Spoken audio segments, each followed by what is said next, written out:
es el nombre de nuestra campaña. Un poco de lo que vamos a estar conversando hoy, quiénes somos, o sea, qué organización somos, un poco de nuestra historia, qué es un manglar, generalidades de los manglares, como su origen, las adaptaciones que presentan, dónde lo podemos encontrar a nivel del planeta, aquí en República Dominicana, qué especies tenemos, cuál es su importancia tanto ecológica, económica y además las amenazas.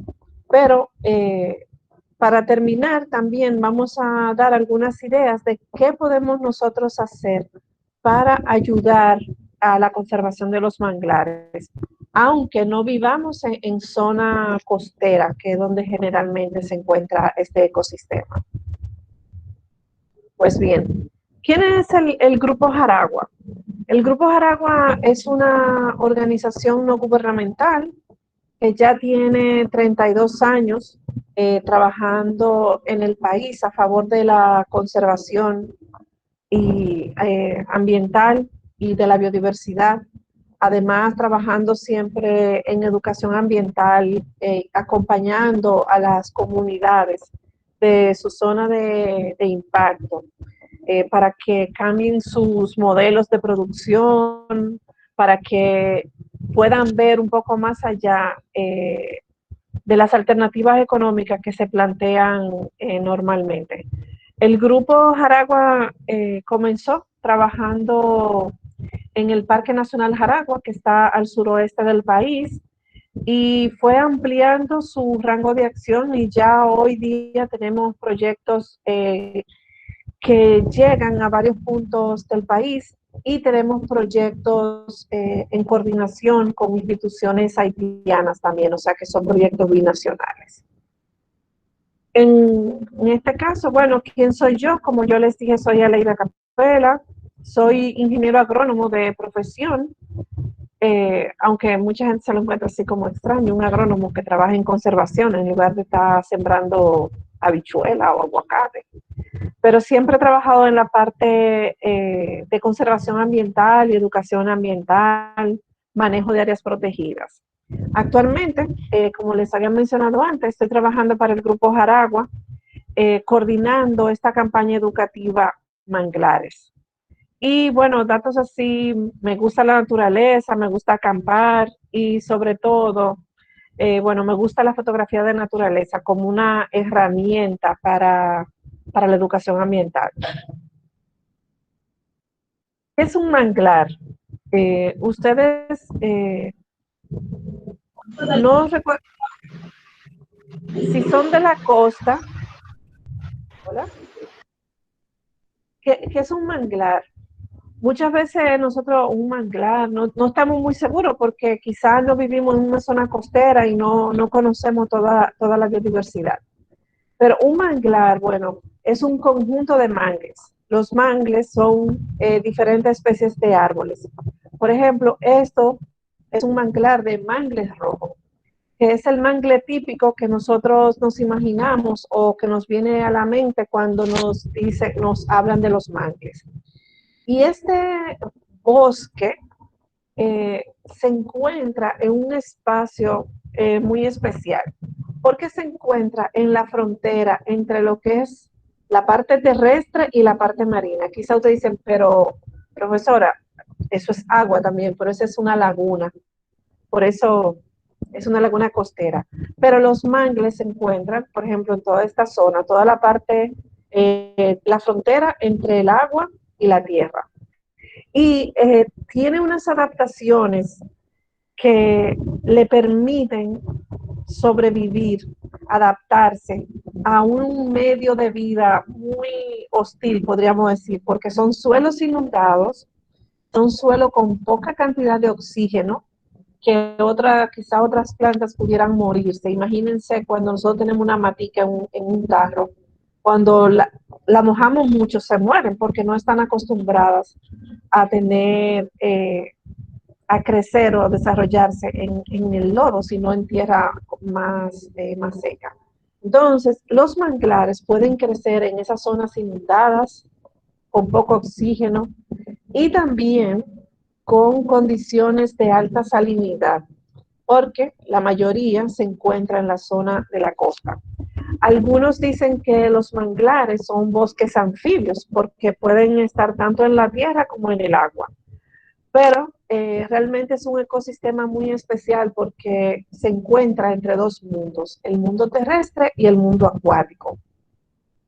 Entonces, para que estas especies se desarrollen en esos ambientes, pues han desarrollado algunas adaptaciones. Dentro de lo que vamos a estar conversando acerca de las generalidades de los manglares, vamos a ver cómo los manglares llegaron al Caribe. Nosotros, es bueno que sepan que los mangles, no, su centro de origen, donde se originaron esas especies, no es ni el Océano Atlántico ni el Mar Caribe, sino que vienen de la zona del Pacífico y del Océano Índico. Entonces, a través de todos esos movimientos que tuvieron las placas continentales, que se fueron desplazando y moviéndose a través de los terremotos y todo eso, entonces muchas especies, tanto de flora como de fauna, fueron llegando o distribuyéndose a nivel del planeta. Con este videito les quiero mostrar cómo se fue formando América Central y cómo llegaron algunas especies aquí al Caribe. Miren a nosotros dónde estamos aquí.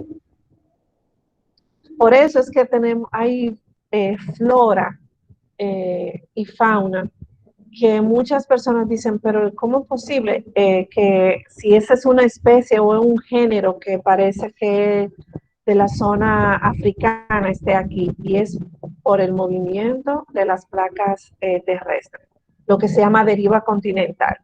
Pero eso no pasó de un día para otro, o sea, eso pasó, como vemos aquí, hace aproximadamente 5 millones de años. Entonces, aquí podemos ver, los mangles siempre están en la costa, pero a nivel mundial podemos ubicar los mangles en la zona tropical, que es el área del planeta que se encuentra entre el trópico de Cáncer y el trópico de Capricornio. Aunque, como ustedes ven, aquí, bueno, todo eso verde que vemos aquí en todo lo que serían los bordes, las costas de los continentes y en algunas islas son mangle. Y como les decía, por ejemplo, aquí en Australia, en la parte sur de Australia, aunque no está dentro de lo que es la zona tropical, sus condiciones ambientales son propicias para que aparezca el mangle o los mangles. Miren por aquí también, esto es la zona de Baja California en México. Entonces, todo lo que está en la zona entre el trópico de Cáncer y el trópico de Capricornio es la zona tropical. Nosotros estamos en el trópico. Por eso no tenemos estaciones como los países templados, sino que solamente tenemos una estación seca y una estación lluviosa.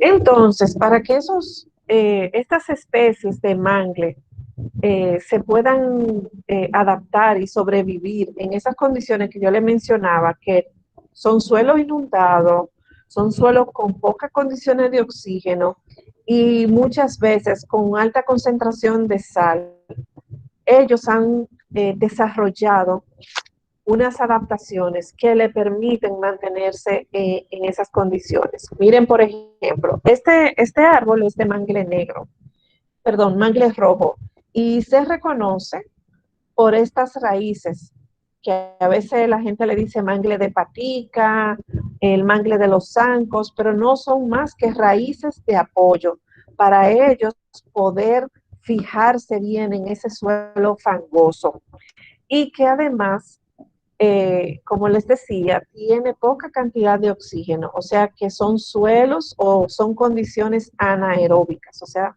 con poco oxígeno. Estas raíces que le sirven de apoyo, también le permiten a los mangles rojos eh, aguantar la, la fuerza de la marea, los huracanes y el viento. Entonces, esas raíces son como como los vientos que tiene o esas cuerdas que tienen los postes o las antenas para que resistan el embate de los vientos. Otra adaptación que también tiene que ver con las raíces la tiene el mangle negro. Estas raíces o estos palitos que vemos aquí se llaman neumatóforos. Entonces, esos neumatóforos son raíces verticales que sobresalen del suelo fangoso o del lodo. Y lo que hacen es ayudar a la planta a respirar. Imagínense que nosotros estamos bajo el agua y cogemos un tubito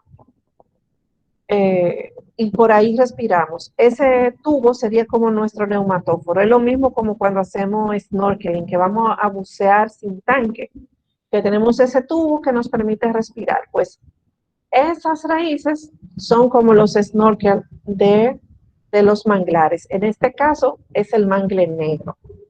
Y también son suelos o son lugares con condiciones con muy poco oxígeno. Otra de las adaptaciones que ayudan o que permiten que los manglares sobrevivan, es que sudan o excretan sal. Miren, por ejemplo, si vemos ahí está amplificada, pero si vamos a un manglar, podemos ver que las hojas tienen cristales de sal. Y si la probamos, o sea, si la chupamos, nos damos cuenta que son saladas. ¿Por qué? Porque la planta, el árbol de mangle suda la sal para poder mantener su metabolismo en buenas condiciones. Eso hace que los árboles de mangle puedan tolerar la sal en esas condiciones. Otra de las adaptaciones que tiene que ver con la tolerancia a la sal es que las raíces poseen una membrana. Imagínense que esta parte es un corte que le hicimos a las raíces. Entonces, aquí está toda el agua salada. Las raíces tienen una membrana como un filtro, la membrana radicular, que es membrana de la raíz, que no permite la entrada del cloruro de sodio, o sea, la sal común que nosotros consumimos y que de donde se sale, perdón, y que está en el agua de mar. Como ustedes ven, esa membrana radicular filtra y solamente permite la entrada del agua dentro de la raíz y que puede seguir para la planta. Otra condición o adaptación de los manglares es su viviparidad. Ustedes recuerdan que nos hablaban siempre que los animales son vivíparos y ovíparos. Y hay otro que los vivíparos son, por ejemplo, como los gatitos que se desarrollan en el vientre de la madre. Pues esta planta, que es vivípara, eso sería extraño, pero es una adaptación para poder reproducirse, y es que la semilla germina dentro del fruto. Este sería como el fruto y aquí va germinando. Ya este es el, como la plántula se podría considerar. Imagínense que una habichuela germine dentro de la vaina y caiga y ya puede crecer. Pues eso pasa con el mangle. Como tiene esas condiciones adversas, suelos salinos, perdón, suelo fangoso, suelo salino, con inundados, entonces ellos necesitan esta adaptación para poder reproducirse. ¿Y qué pasa? Cuando está ya en este nivel, que parece así como un pequeño misil, se desprende de la planta, del árbol, y cae al agua. Y entonces puede flotar y fluir con la corriente de agua. Mírenlo acá. Va flotando y, por ejemplo, en esta parte que se ve marrón más oscura, comienzan a salir sus raíces. Entonces, cuando este propágulo o esta plántula llega a un lugar con las condiciones aptas para fijarse, pues se queda ahí y comienza a establecerse ya y a desarrollarse el árbol de mangle.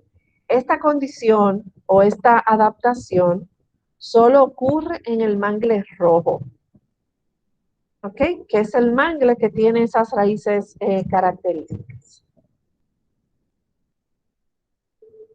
Muy bien. Aquí en el país tenemos 4 especies de mangle, aunque en el mundo existen alrededor de 52 especies y la mayoría de ellas están en la zona del Pacífico porque es su centro de origen. Aquí en el país, bueno, tenemos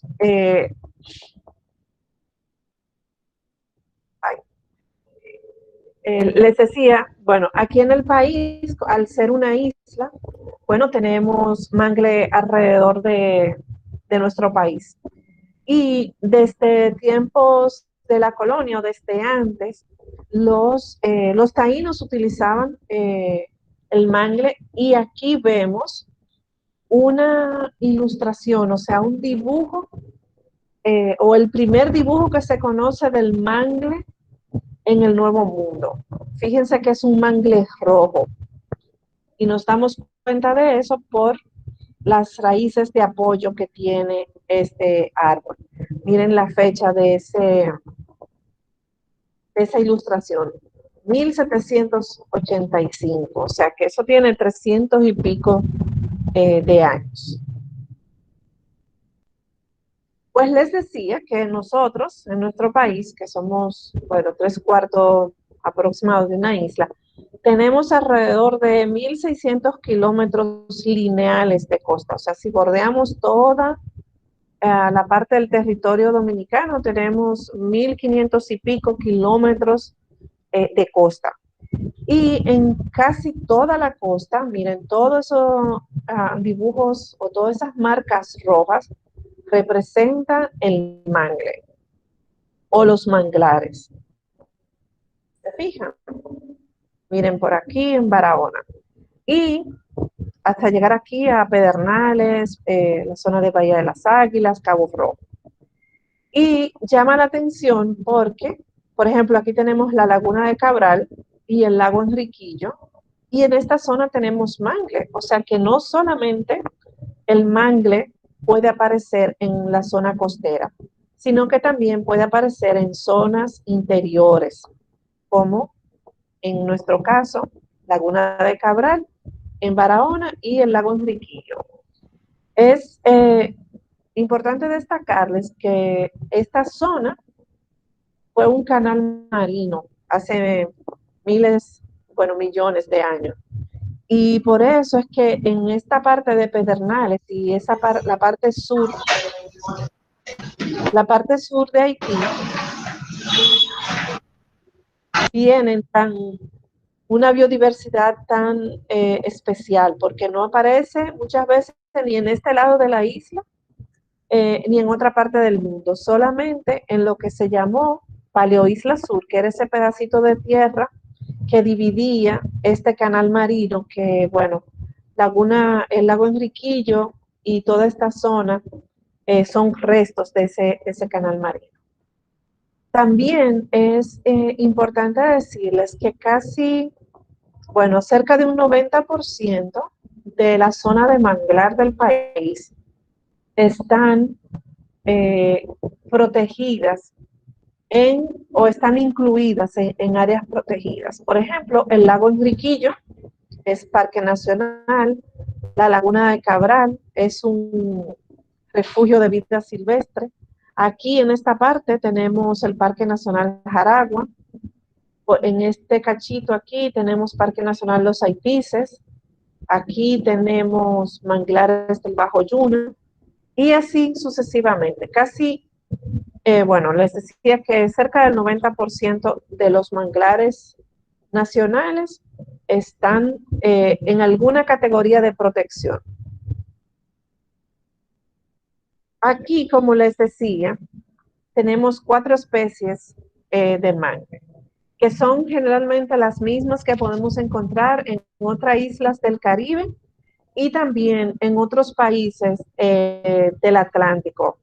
Por ejemplo, en la parte colombiana, en la parte del Atlántico colombiano tenemos las mismas 4 especies de mangle.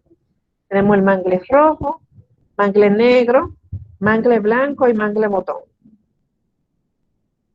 Entonces, aquí con más detalle, miren, por ejemplo, esta ilustración. Este es el árbol de mangle. Miren que la mayoría de las veces, o la mayoría del tiempo, sus raíces están en terreno inundado. Solamente quizás baja un poco el nivel de agua cuando hay marea baja, pero generalmente siempre está inundado. Aquí podemos observar la flor, no son flores muy grandes, eh, los frutos tampoco son, imagínense juntar su dedo índice y pulgar, ese huequito es más o menos el tamaño del fruto. Y de aquí, miren cómo va su estadio de desarrollo de la germinación. Aquí sale un poquito como una raíz, va creciendo, hasta que madura, se podría decir, o que llega hasta un nivel de desarrollo que solamente queda desprenderse y comenzar ya a flotar en la corriente. Le van saliendo sus raíces hasta que llega a un lugar con condiciones buenas para su adaptación. Ahora, aquí tenemos el mangle prieto o mangle negro. Sus florecitas blancas, aunque aquí se ven muy grandes, son bastante pequeñas. Alrededor creo que miden 1 centímetro, quizás menos. Miren, este es el neumatóforo, que son las raíces verticales que van surgiendo desde el lodo. Y como yo les decía, esa característica principalmente es del mangle negro. Miren acá, este es el fruto, pero ocurre como los frutos normales, que caen, se pudre, sale la semilla y germina. Mírenlo aquí cómo va germinando hasta que podemos ver la pequeña plantulita. Siempre, generalmente debajo del árbol padre o árbol madre, como quieran denominarlo. Este es el mangle blanco. Vemos aquí el árbol. Generalmente está lejos de la influencia del agua, pero puede, por ejemplo, en marea alta, que le llegue un poco de agua salada. Pero generalmente está ya como en el límite de la marea alta y la parte seca de la costa. Aquí las florecitas son mucho más pequeñas todavía, mírenlas acá. Y este es su fruto, que cae y entonces comienza la germinación. Y por último, el mangle botón.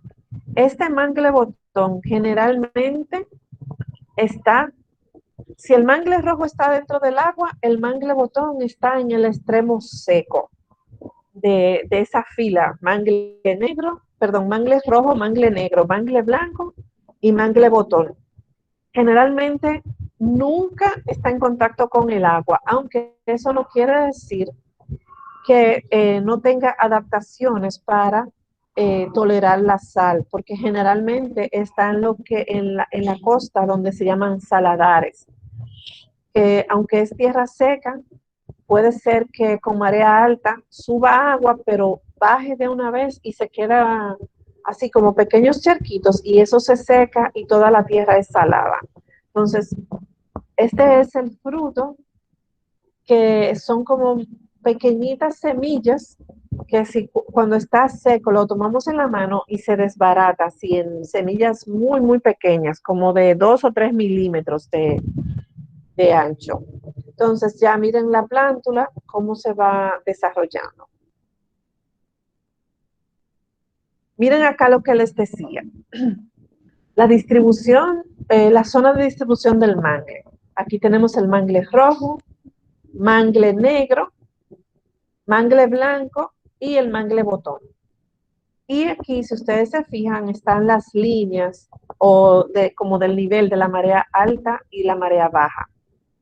Fíjense que aquí en marea baja apenas puede llegar un poco de agua aquí al mangle blanco. Y en marea alta apenas un poquito. Sin embargo, aquí para el mangle botón no llega agua. O sea, no le llega el agua salada del mar. Sin embargo, miren acá el mangle rojo como siempre, aunque haya marea alta o marea baja, siempre está en la zona de inundación. Aquí en el país, tiempos pasados, hace 30, 40 años, los mangles eran utilizados, principalmente el mangle rojo, utilizaban su corteza para teñir y también utilizaban las varas. Si ustedes se fijan, así, cuando vamos a un sitio donde hay mangles rojos, son altos y muy derechos, entonces cortaban esos troncos para construcción, generalmente de los ranchos de secado de tabaco.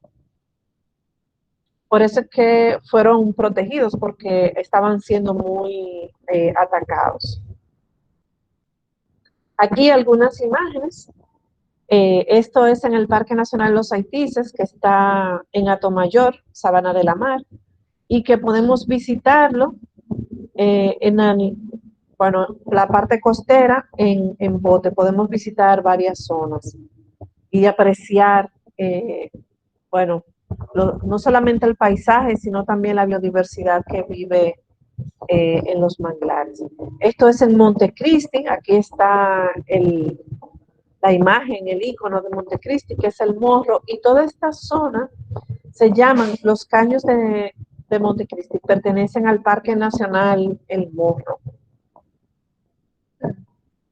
Y esta imagen es de Bahía de las Calderas, en Baní, o Dunas de las Calderas. Es un área protegida que se llama Monumento Natural Félix Servio Ducudrey, o como comúnmente las personas la denominan, las dunas de Baní. Todo esto es mangle. Y aquí, bueno, cuando hay marea baja, muchas de estas lagunitas que se forman o de esos charcos, pues disminuyen o bajan porque se conectan realmente con el mar. Pero ¿qué encontramos en un manglar? Yo les había dicho al principio que este ecosistema, bueno, es bueno, valga la redundancia, un ecosistema entre dos mundos. Es una frontera entre la tierra y el mar. Y esa peculiaridad de estar entre dos elementos, pues hace que tenga una biodiversidad increíble y que principalmente en fauna, pues podamos ver una gran cantidad de aves, muchos reptiles, lagartos, culebras, y si nos vamos a la parte subacuática, o sea, en el agua, podemos encontrar cangrejos, bueno, de todo. Entonces, los manglares son sumamente importantes para esa biodiversidad, por esa red trófica que, que se crea en ese ecosistema. Vamos a ver aquí una imagen. Esto es solamente una muestra. Imagínense, esto es mangle rojo. Miren las raíces. Aquí en la parte aérea podemos ver todas las aves. Y también no se ve, pero por ejemplo, hay una mariposa que se llama mariposa del manglar, hay reptiles que viven ahí, así en las ramas altas, que no les gusta mojarse. Sin embargo, en la parte de las raíces podemos ver varias especies de cangrejos, podemos ver algunos que otro lagarto, y si están cerca, por ejemplo, de zona, por ejemplo, de desembocadura de ríos, donde hay cierta cantidad de agua dulce, hasta podemos encontrar ranas en la zona de manglar. Pero miren acá, debajo del mar, como toda la cantidad de especies que nosotros podemos encontrar, estrellas de mar, robalos, los tunicados, esponjas, eh, ostiones, camarones, maquey, maqueyes. Entonces, es increíble la cantidad de vida que hay debajo del manglar. También, y no solamente esta que uno pudiera verlo si hace buceo o snorkeling en este ecosistema, sino la cantidad de microorganismos que viven asociados al manglar. Entonces, vamos a ver algunas de las especies que podemos encontrar en el manglar. Aves, esta es la yaguasa, que es como un pato, es semiacuática, está en peligro de extinción. El canario del manglar, que bueno, es lindísimo, así de ese color amarillo con el pecho estriado, como se llama. Y es una característica de esta avecita es que su color la ayuda a camuflajearse con las hojas maduras del mangle rojo. A medida que las hojas del mangle se van poniendo viejas, antes de caerse se ponen amarillas. Entonces, esta ave a veces es difícil verla porque se esconde entre las hojas del manglar.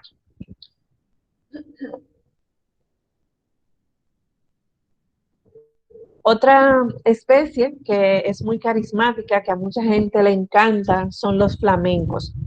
Miren acá un mangle rojo, miren aquí una matica de mangle rojo también. Los flamencos generalmente viven en la zona de aguas poco profundas y tranquilas. Y ellos se alimentan de, de un crustáceo que vive en ese lodo de aquí, del suelo de ese manglar. Y ese crustáceo es lo que hace que ellos tengan ese color rosado tan bonito y que llama tanto la atención.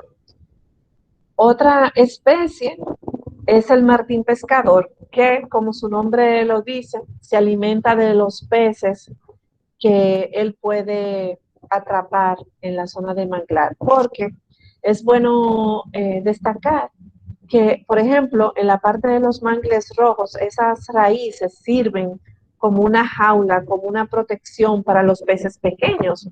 Y no solamente para los peces pequeños, sino también para las crías de peces grandes. Y así los depredadores, los peces grandes, no se los pueden, aquí no se da de que el peje grande se come al chiquito, porque las raíces del mangle les sirven de protección. Vale resaltar que estas especies que estamos mencionando aquí, hay otras más eh, que vamos a ver más adelante, pero estas y muchas de las que vamos a ver son especies migratorias.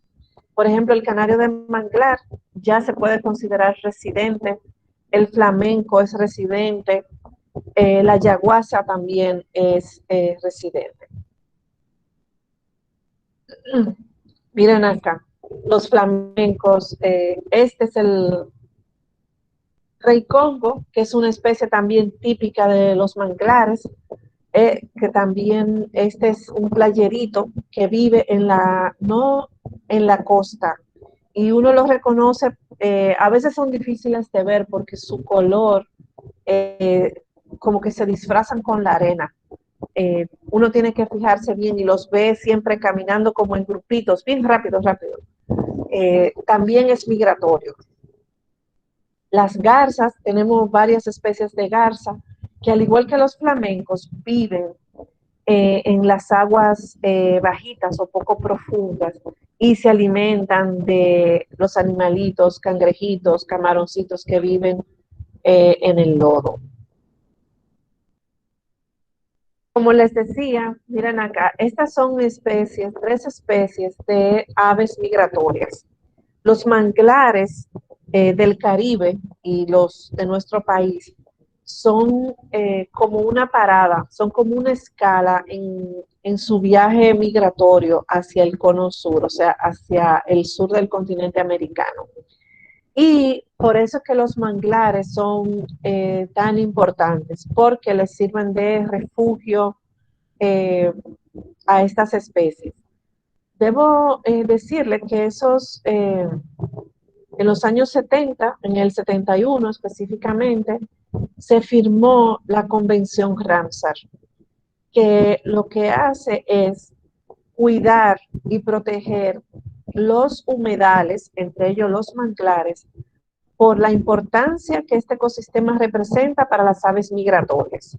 Este año se cumplieron 50 años de haber firmado por primera vez la Convención Ramsar y nuestro país es signatario de ese convenio. Aquí nosotros tenemos 4 humedales que se han declarado de importancia internacional, porque reciben gran cantidad de aves migratorias. Por ejemplo, el lago Enriquillo, que yo les había mostrado en el mapa, la humedales de Cabo Rojo, que está en Pedernales, también recibe recibe muchas aves migratorias.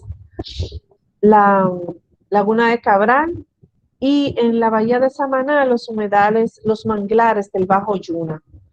Esas 4 áreas no significa que las demás no sean importantes, pero esas 4 áreas recibieron ese reconocimiento de humedales de importancia internacional.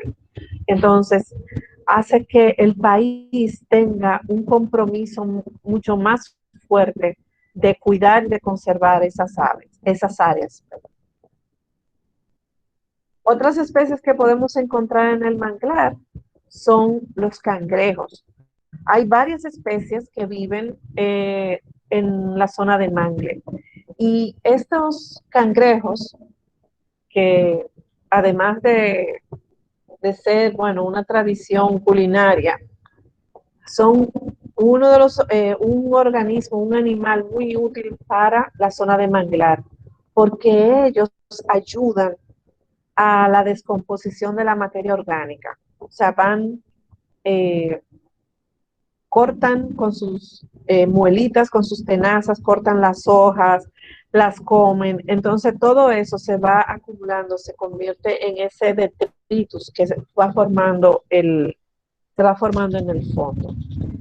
Las jicoteas, que también son parte de los manglares. Aquí en el país tenemos 2 especies endémicas de jicotea. Me imagino, no sé si ustedes saben que endémico significa que solamente existe en un lugar, en este caso en nuestro país. Esta jicotea no aparece en ninguna otra parte del mundo que no sea en nuestro país. Otra especie, ya que son un poquito más difíciles de De ver, hecho, son Aleida, esa jicotea es la sureña, esa es la Traquemí decorata, que solamente se encuentra en la región sur del país.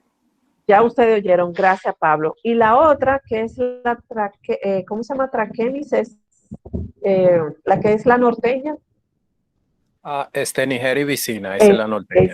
es, bueno, esa misma que dijo Pablo, que es la jicotea norteña.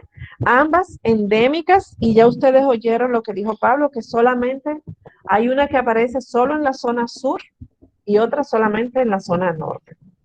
Aquí que tenemos los peces, este es el bocayate, que aunque es pequeño, mide unos 30, tal vez 40 centímetros. Es una especie buscada, o sea, para consumir, eh, para pescar y consumir. Y este, así, con su carita muy sonriente, es el pez loro. Así, uno diría que él se está riendo, ¿verdad? Pero resulta que esto es como un pico, es duro. Y esos labios duros lo que hacen es ayudar al pez loro a ir rompiendo los corales para él poder alimentarse. Actualmente, el Ministerio de Medio Ambiente tiene una campaña para que no pesquen ni consuman el pez loro y para que nosotros como ciudadanos conscientes y responsables denunciemos los lugares, restaurantes, supermercados que venden el pez loro, porque muchas veces lo que hacen es que los pescan así pequeñitos, que tú dices, pero eso no da ni siquiera para una sopa. Eh, y entonces se van perdiendo las poblaciones y eso afecta. El hecho de que desaparezca el pez loro, no tendremos playas arenosas, porque ellos en su proceso ayudan a la formación de las playas arenosas. Así que ya ustedes saben. Y otro muy querido por todos y que hace un par de meses, todos estuvimos pendientes de Juanita, Lupita y no me acuerdo del varón, de los tres manatíes que estaban en el acuario y que fueron liberados. Este es el manatí antillano, también le dicen vaca marina, es muy como muy querido, muy carismático, todo, aparte que como es tan tranquilo, tan apacible, no es un animal que vaya a atacar, pues todo el mundo le gusta, pero están amenazados porque, por ejemplo, hay ciertos países, por ejemplo, en la Florida hay muchos manatíes, ahí su amenaza principal es la contaminación de las aguas y las lanchas rápidas, con la hélice, miren cómo está este cachorro, todo cortado. Eso es por las hélices de los botes que los cortan. Algunos sobreviven, pero lamentablemente algunos mueren. Y aquí en nuestro país, lamentablemente todavía eh, los buscan para cazarlos porque dice la tradición popular que supuestamente su carne tiene 7 sabores. O sea que imagínense ustedes. Bueno, pero ¿por qué son importantes los manglares? Ya vimos que tienen una biodiversidad increíble de aves, reptiles, peces.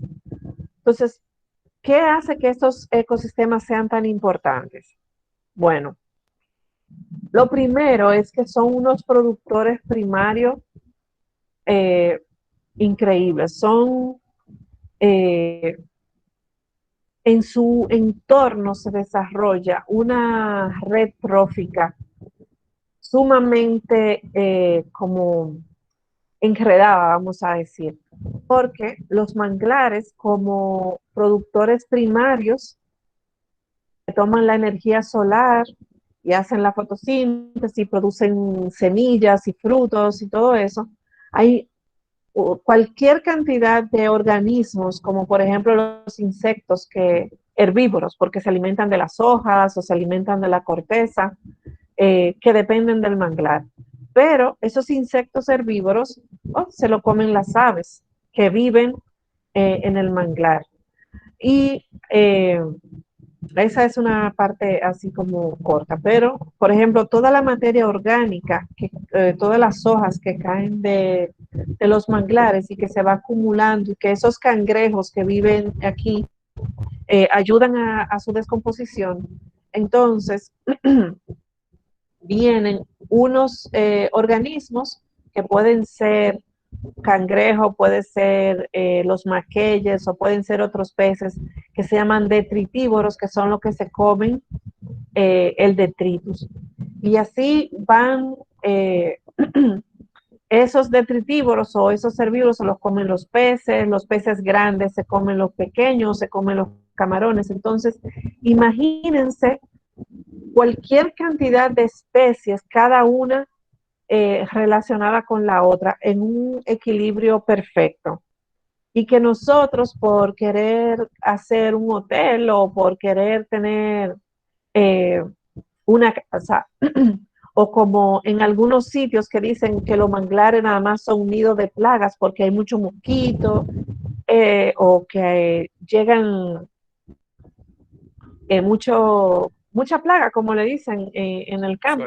Suelen decir que son criaderos de mosquitos, que son agua hedionda, agua que pueden generar algún tipo de enfermedades, y buscando todas esas excusas, terminan destruyendo los manglares que a la larga o a la corta traen consecuencias, pero ya es tarde. Así es, como dice Pablo, porque imagínense todos esos animales que vemos aquí, los herbívoros, los carroñeros, los moluscos, todos esos depredadores, los peces, las aves, que esperaban encontrar su manglar ahí, ya o mueren o tienen que moverse a otro sitio. Entonces, por eso es que los manglares son tan importantes, porque sirven de sustento a una cantidad innumerable de seres vivos. También, Aleida, ahí en ese Ajá. punto, también, por eso que los manglares para los pescadores, especialmente los pescadores artesanales, son importantes porque al tener tantas especies, tantos animales, vienen los peces grandes a alimentarse y son aprovechados por los pescadores artesanales. O sea, que si el manglar desaparece, los peces grandes no tendrían nada que venir a buscar a la costa porque no hay alimento. Exactamente. No, y como vamos a ver más adelante, lo de la pesca artesanal, miren, por ejemplo, lo que pasó en Laguna Cabral el año pasado, que se secó, no había pesca. Y muchas especies de jicotea, de tilapia, de viajaca, murieron. Usted veía el fondo de la laguna seco y todo eso, esos cadáveres ahí. ¿Por qué? Bueno, porque dañamos el equilibrio que tiene la naturaleza. Otro de los servicios, o otra de las razones por la que los manglares son importantes, es porque protegen la costa durante las tormentas. Miren acá en esta ilustración, esto sería un bosque de mangle rojo principalmente. Y aquí miren cómo los barquitos son las yolas las guardan detrás del manglar para que cuando venga la tormenta no las hundan o no las lleven las saquen en mar afuera. Miren cómo se protege la infraestructura. Sin embargo, aquí, al quitar el manglar, miren cómo el mar, con toda su fuerza, con toda su energía, pues destruyó todas las infraestructuras costeras que habían en la zona. Este es un pequeño video mostrando, así como en vivo, la diferencia. Miren acá la franja del mangle y aquí cómo la energía de la marea, del mar, va erosionando la playa. Sin embargo, miren cómo donde está esa barrera natural que son los mangles, cómo se mantiene la costa. Este es otro modelo que también presenta algo similar. Miren, por ejemplo, cómo se va moviendo esa agua y después de la barrera de mangle, miren lo apacible y tranquila que se ve la, la costa, el agua en la costa. Por eso, los mangles ayudan a frenar esa alta energía del mar durante las tormentas. También, los manglares son filtros de contaminantes. Ustedes saben que en nuestro país tenemos, por ejemplo, muchas fincas ganaderas, tenemos muchas producción agrícola y muchas veces todos los desechos de esa explotación ganadera pues van a los ríos. ¿Qué pasa? Que los humedales y los manglares entre ellos pues ayudan a filtrar la carga de contaminantes que tiene el agua. Miren acá cómo llegan al humedal, pero miren cómo ya la carga de contaminantes es menor, o sea que llega una menor cantidad de contaminantes al mar porque los manglares y los humedales ayudaron a filtrar. Miren acá lo que decía Pablo, esto es en Laguna Cabral. Hay muchos sitios, además de Laguna Cabral, donde se realiza la pesca artesanal. Eso no es más que un señor o dos señores en una yolita con asas o con algunas artes de pesca no muy correctas, pero que no son esos grandes buques pesqueros que uno pudiera encontrar en otros países. Aquí la mayoría de la pesca es artesanal. Entonces, el manglar o los manglares ayudan a que se mantenga esa actividad económica en las comunidades donde eh, existe el manglar. Otro, De hecho, Aleida, ajá, de hecho, esa persona es de Cabral, es un pescador de la comunidad de Cabral y aún está vivo, la foto no es tan vieja.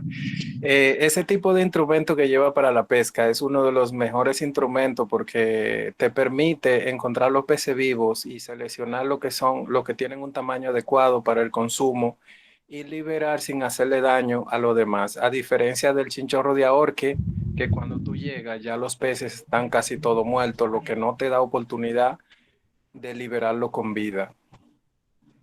sí, gracias Pablo. Así como él menciona, hay muchas artes de pesca, o sea, muchas veces uno, como dicen, tira un nylon porque es un bollito de nylon, puede pescar y eso no afecta, con plomadas y demás.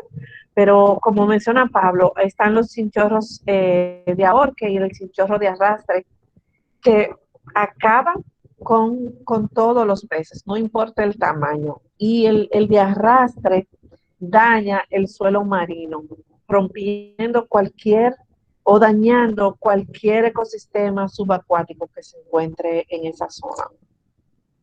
Pues otra de los servicios que nos brindan los manglares es que son uno de los ecosistemas que más carbono secuestran. Eso se dieron cuenta no hace mucho, hace tal vez 10, 15 años, y a partir de ahí se comenzó a estudiar. ¿Qué pasa? Ustedes saben que uno de los gases de efecto invernadero es el dióxido de carbono, el CO2.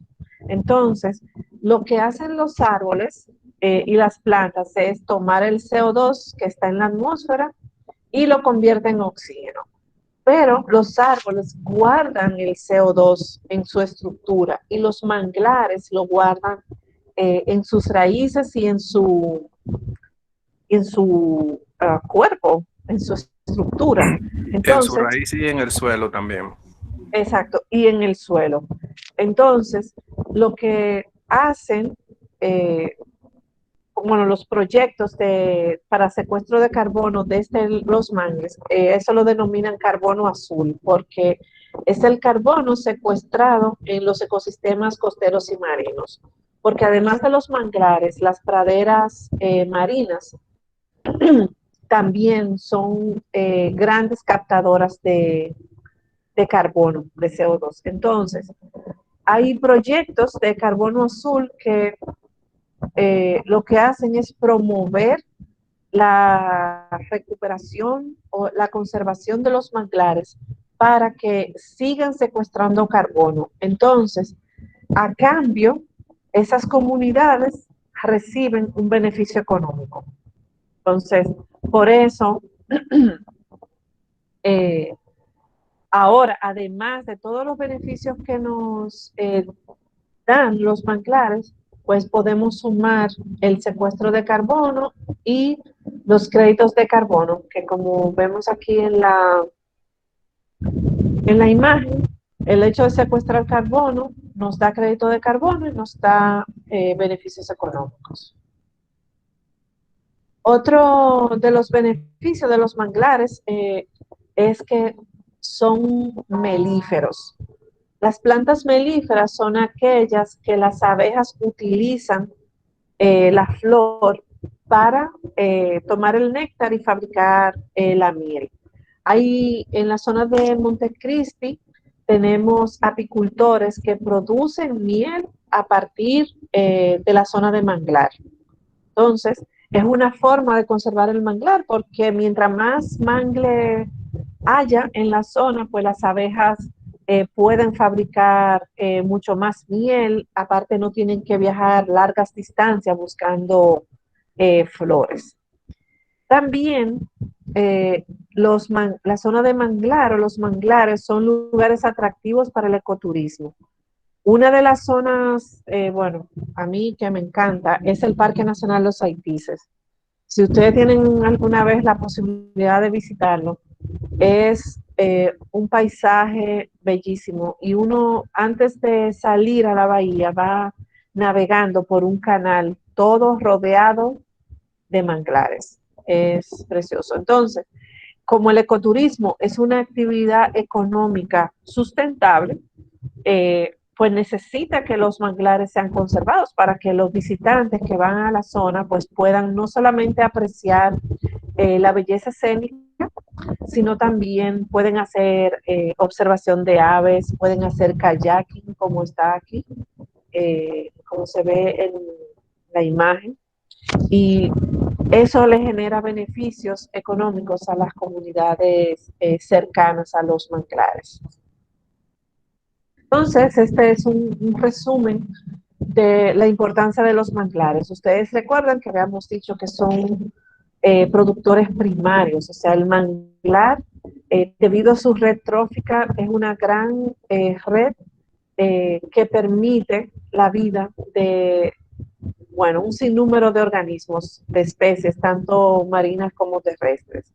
Además, cuando están en la costa, sirven de protección contra la erosión, contra la fuerza del mar cuando hay tormentas y la marea. Además, combaten el cambio climático secuestrando el carbono, como habíamos dicho. También son filtros de contaminantes que ya habíamos mencionado. Y por último, brindan oportunidades de actividades económicas sostenibles a las comunidades que viven cerca de ellos. Pero no todo es color de rosa con los manglares. Lamentablemente, a pesar de que ellos están protegidos por ley como ecosistema, a pesar de que, como les mencioné al principio, más de un 90% de los manglares del país están bajo la protección en algún área protegida de alguna categoría, como quiera, todavía en la actualidad sufren de muchas amenazas. Incendios forestales como este que estamos viendo, eso ocurrió a final del año pasado en la zona de Estero Hondo. 200 hectáreas de mangle fueron devastadas por un incendio que supuestamente fue accidental, o sea, no fue que lo causaron a propósito. Pero imagínense la cantidad de especies que murieron presas del incendio y lo que va a tardar esa zona en recuperarse. Entonces, estas son algunas de las amenazas que sufren los manglares. Por ejemplo, la tala, la deforestación y la quema indiscriminada. La tala de las varas de mangle para la construcción. La sobreexplotación de especies, ya sea para venderlas, hacer por lo que se llama tráfico de especies, o ya sea para la cacería, o secan y rellenan los manglares para desarrollar complejos turísticos o carreteras, y al final A pesar, cuando se hace eso, ustedes saben que la naturaleza siempre vuelve a su sitio. La naturaleza siempre toma su lugar. Por eso vemos que hay sitios, por ejemplo, en Bávaro o en Punta Cana, que rellenaron el humedal y en la primera tormenta el hotel se llenó de agua. Eso ha salido en las noticias en los últimos años. O sea que imagínense la inversión perdida por no haber mantenido esa zona de manglar o de humedal, que lo que hace es ayudar a mantener el régimen hídrico de la zona.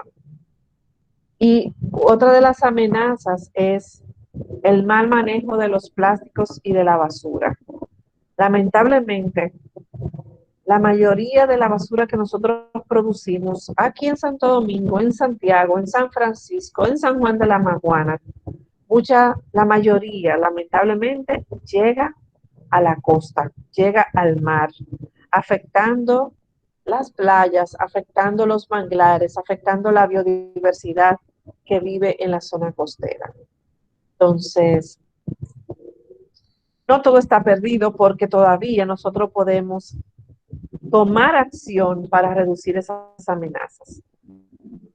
Comenzando por compartir los conocimientos, la información que hemos conversado hoy. Lo pueden compartir con sus amigos, con su familia, con su grupo del club, con su equipo de deporte. O sea, llevar conocimientos sobre la importancia de los manglares. Además, si tienen oportunidad, por ejemplo, si viven en la zona costera y se realiza cualquier actividad educativa o recreativa que esté relacionada al manglar, participen. Por ejemplo, si hacen una limpieza de costa, aunque no haya un manglar, participen. ¿Por qué? Porque el hecho de mantener la playa limpia, la costa limpia, ayuda también a mantener limpio esa zona de manglar y no afecta a la biodiversidad. También trabajar o apoyar como voluntario organizaciones que trabajan no solamente en la conservación del manglar, sino también en cualquier actividad de conservación ambiental, limpieza de río, recogida de basura, separación de residuos, todas las acciones que nosotros podamos hacer para no solamente reducir las amenazas del manglar, sino también ayudar a nuestro medio ambiente, todas son bienvenidas. Y por último, podemos ya como una sociedad civil mucho más empoderada, más consciente, podemos denunciar las empresas que hayan afectado los manglares. Por ejemplo, si nosotros vemos que hay alguna empresa que está vertiendo sus efluentes en una zona de manglar, denunciarla. El Ministerio de Medio Ambiente tiene la línea verde a través de la cual usted puede hacer denuncias, no solamente de afectación al medio ambiente, sino también de tráfico de especies, denuncias, por ejemplo, de contaminación sónica o auditiva. Entonces, denunciemos. En otros países, por ejemplo, cuando ya la sociedad está bien consciente y empoderada, hacen lo que se llama un boicot y dejan de consumir los productos que esas empresas producen, valga la redundancia. Qué sé yo, si la empresa X produce, por ejemplo, agua en fundita, dejan de consumirlo para que la empresa se vea afectada donde más le duele, que son sus ganancias. Entonces, la empresa tiene que cambiar su estrategia, tiene que cambiar los productos y eso se logra a través de las denuncias, a través del empoderamiento de la sociedad civil. Y bueno, espero que haya sido de su interés, que la hayan disfrutado. No me queda más que darle las gracias. Si tienen preguntas o comentarios, estoy a la hora.